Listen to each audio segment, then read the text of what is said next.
Ready start.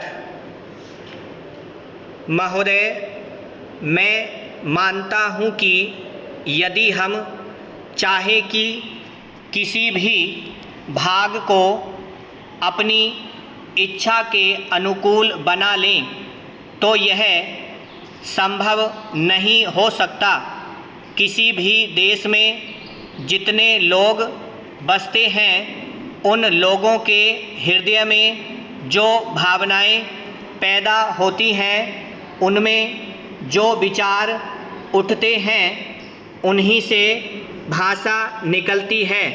Hindi कहिए या हिंदुस्तानी, दोनों ही हिंदुस्तान में पैदा हुई और आज भी चल रही हैं। इसलिए मैं सदा से यह बात कहता आया हूँ कि किसी विदेशी भाषा को अपनी भाषा में न घुसने देने का विचार बिल्कुल गलत है।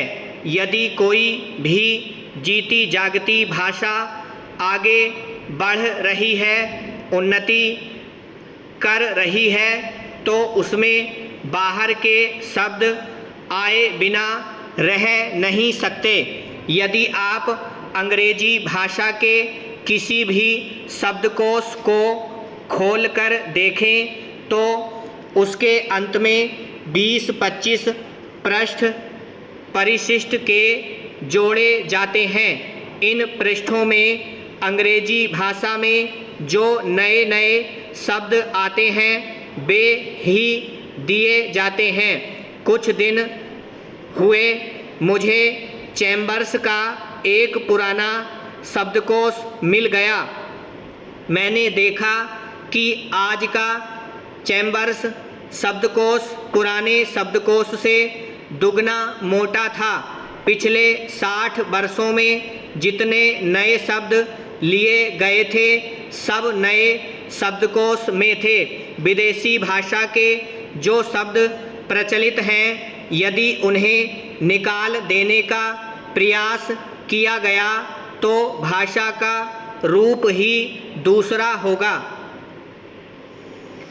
हिंदी वालों का यह प्रयास कि अरबी तथा अंग्रेजी भाषा के शब्द हिंदी में नहीं आने देने चाहिए, उतना ही खतरनाक है जितना उर्दू वालों का यह प्रयास कि उर्दू में केवल अरबी और उर्दू भाषा के ही शब्द रखे जाएं, संस्कृत के नहीं। उसके साथ साथ हमको यह भी मानना होगा कि हिंदुस्तान में जो बहुत सी भाषाएं हैं वे अलग अलग प्रदेशों की अलग अलग भाषाएं हैं। जैसे उत्तर भारत में मराठी, गुजराती, हिंदी, बंगला, उड़िया तथा असमिया और दक्षिण में तमिल, तेलुगु, मलयालम तथा कन्नड़।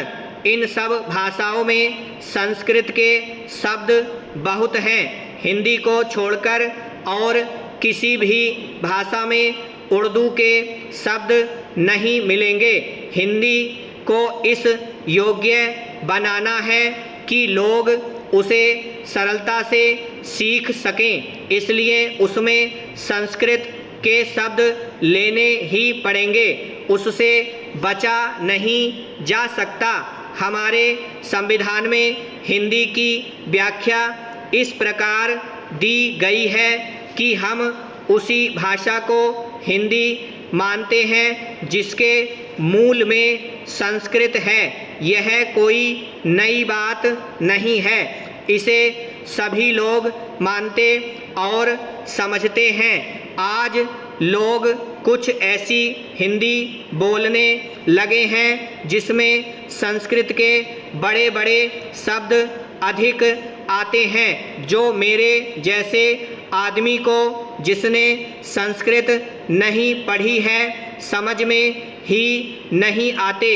जो व्यक्ति संस्कृत या अरबी भाषाओं में से किसी को भी अधिक नहीं जानते परंतु अच्छी हिंदी या हिंदुस्तानी लिख सकते हैं, उनको इतना समय नहीं कि वे संस्कृत और अरबी के बड़े बड़े शब्द लें, वे तो छोटे शब्दों में ही अपना काम निकाल लेते हैं। बड़े शब्द लेने हों तो वह दूसरी चीज़ है।